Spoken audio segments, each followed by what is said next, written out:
আসসালামু আলাইকুম। পবিত্র রমজানের শুভেচ্ছা। আমি ডাক্তার রাশিমুল হক রিমন, নিউরোলজিস্ট এবং মেডিসিন স্পেশালিস্ট, উত্তরা, ঢাকা থেকে বলছিলাম। আজকে আমি একটা বিশেষ গ্রুপের রোগীদের সম্পর্কে একটা প্রাথমিক ধারণা দিতে চাই। সেটা হচ্ছে জেরিয়াট্রিক পেশেন্ট।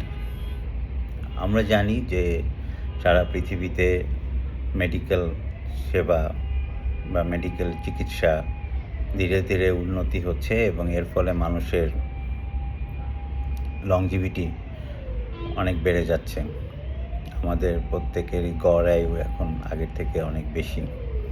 সেই হিসাবে এটা যেমন একদিক থেকে একটা ব্লেসিংস, বাট এর পাশাপাশি এই গড় আয়ু বেড়ে যাওয়ার কারণে বয়স্ক মানুষদের দেখা যায় বিশেষ কিছু অসুবিধা, যেগুলো তারা নৈমিত্তিকভাবে ফেস করে।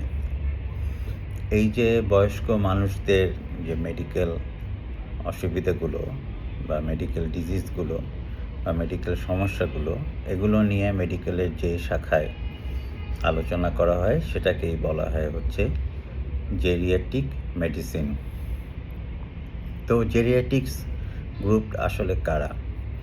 সাধারণত যাদের বয়স 65 বা তার বেশি হয়েছে তাদেরকেই এই জেরিয়াট্রিক্স গ্রুপের মধ্যে ধরা হয়।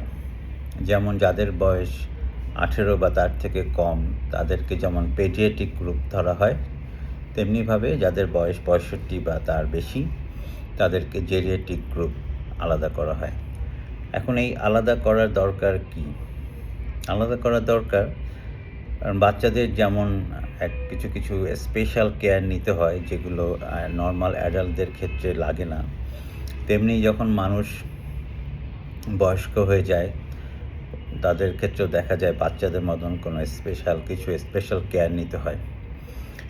তো অনেক সমস্যা আছে যেগুলো আমরা বৃদ্ধ বয়সে ফেস করি, কিন্তু যেগুলো আমরা যখন নর্মাল অ্যাডাল্ট থাকি সেই সমস্ত ক্ষেত্রে আমরা সেটা ফেস করি না। সেই জন্য বয়স্ক মানুষদের এই স্বাস্থ্যসেবাকে বিশেষভাবে অ্যাড্রেস করার জন্য যেই স্পেশালিস্টরা কাজ করেন তাদেরকে বলা হয় হচ্ছে জেরিয়াট্রিশিয়ান। এখন এই জেরিয়াট্রিশিয়ান আলাদা করে কোর্সও আছে। আবার দেখা যায় যে আমাদের দেশে বিশেষ করে নিউরোলজিস্ট, মেডিসিন স্পেশালিস্ট, সাইকিয়াট্রিস্ট, কিছু কিছু ক্ষেত্রে অর্থোপেডিক সার্জনরাও এই জেরিয়াট্রিক্সের রোগীদের নিয়ে ডিল করে। সো আমরা পরবর্তী ভিডিওগুলোতে জেরিয়াট্রিক্স গ্রুপের রোগীদের যে বিভিন্ন সমস্যা সেগুলো নিয়ে কিছু সাধারণ আলোচনা করব। আজকে এই পর্যন্তই। ভালো থাকবেন।